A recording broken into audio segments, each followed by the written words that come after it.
For you online classes. आज से class 12th के केमिस्ट्री का जो चैप्टर होता है, और केमिस्ट्री की अगर यूनिट की बातें करें और डिवीजन की बातें करें तो उसमें केमिस्ट्री के आप लोगों को 3 पार्ट्स पढ़ने होते हैं, जिसमें फिजिकल केमिस्ट्री होता है, इनऑर्गेनिक केमिस्ट्री होता है और ऑर्गेनिक केमिस्ट्री होता है।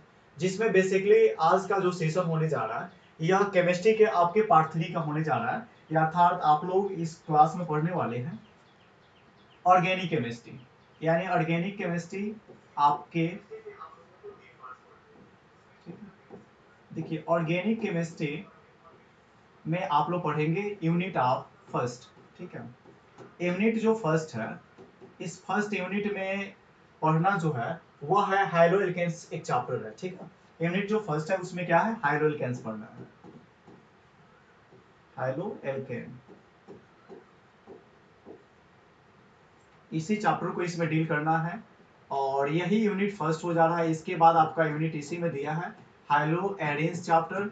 तो पहले आज इंट्रोडक्शन क्लास में आप लोग देखेंगे कि जो हाइड्रो एल्केन्स चैप्टर है, अर्थात हाइड्रो एल्केन्स चैप्टर है कहाँ से लिया गया है और इसका क्या क्या वर्क डाउन है, और जनरली हमारे जो पैटर्न होगा एनसीईआरटी पैटर्न में यह कितनी भूमिका एग्जाम में निभाएगी, अर्थात बेसिकली देखा जाए तो कंपटीशन व्यू से यह कितना इंपॉर्टेंट और कितना कारगर होगा। ये सारे जो होते हैं ना पॉइंट्स काफी इंपॉर्टेंस होते हैं। तो देखिए हाइड्रो एल्केन्स जो यहाँ पे दिखाई दे रहा है आप सभी को, तो यह हाइड्रो एल्केन्स की उत्पत्ति जो हुई है यह बेसिकली ग्रीक भाषा से लिया गया है, अर्थात हम कह सकते हैं यह एक ग्रीक वर्ड है। और इसकी मीन्स अगर हम बात करें कि इसका मतलब क्या होता है, यह सबसे इंपॉर्टेंट होता है। देखिए इसका मतलब होता है हाइड्रो एल्केन का मतलब, तो इसका अगर मीनिंग हम कहें तो देखिए इसका मतलब कहें तो इसका जो मीनिंग होता है साल्ट ओरिएंट। ठीक है, क्या होता है, साल्ट ओरिएंटेड। देखिए साल्ट ओरिएंटेड का मतलब क्या होता है, लवण उत्पादक। क्या होते हैं, लवण उत्पादकता या लवण उत्पादन करने वाले।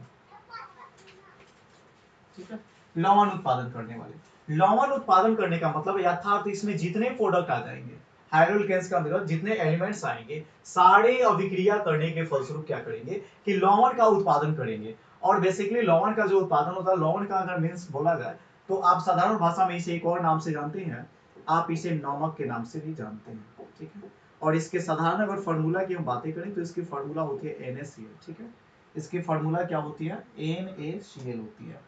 यहाँ से भी पूछा जाता है कि नमक का रासायनिक नाम क्या होता है, तो वह NaCl होता है। साधारण नाम नमक होता है, और इस रासायनिक नाम की अगर हम बात करें तो रासायनिक नाम जो इसका होता है वह बेसिकली होता है इसका, ठीक है, वह होता है नमक होता है।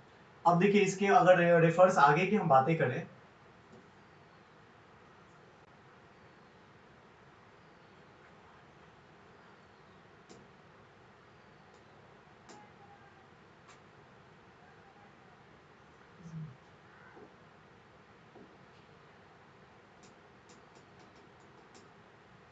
ठीक है, तो यह Cl। ठीक, अब आगे देखिए इसमें क्या होता है, यहां तक तो क्लियर था।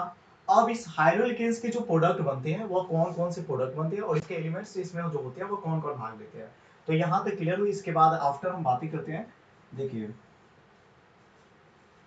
आप इसका नोट्स बनाते चलेंगे, बेसिकली बहुत ही सटीक वर्ड में आप लोग देखेंगे।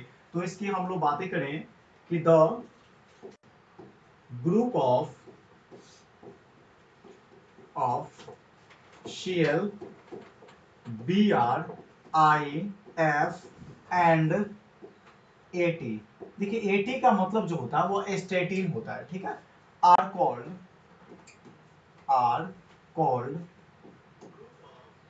ठीक है, आर कॉल्ड हाइड्रोजन्स।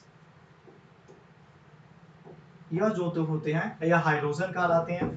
और इस हाइड्रोजन्स में अगर देखेंगे तो नेक्स्ट इसमें इसका आप लोग इतना का क्या कर सकते हैं, स्क्रीनशॉट ले लें या आपको व्हाट्सएप के माध्यम से सारे नोट्स जितने आपको डील दिखाई दे रहे हैं सारे प्रोवाइड कर दिए जाएंगे। ठीक, देखिए इतना के बाद अगर आप लोग देखेंगे तो हाइड्रोजन में देखिए यह जो हाइड्रोजन शब्द है इसमें दो बातें छिपी हुई, एक तो हाइलो और एक है जेंस। ठीक, हाइड्रोजेंस, हाइलो का मतलब हो गया, इसका मतलब मीन्स होता है साल्ट।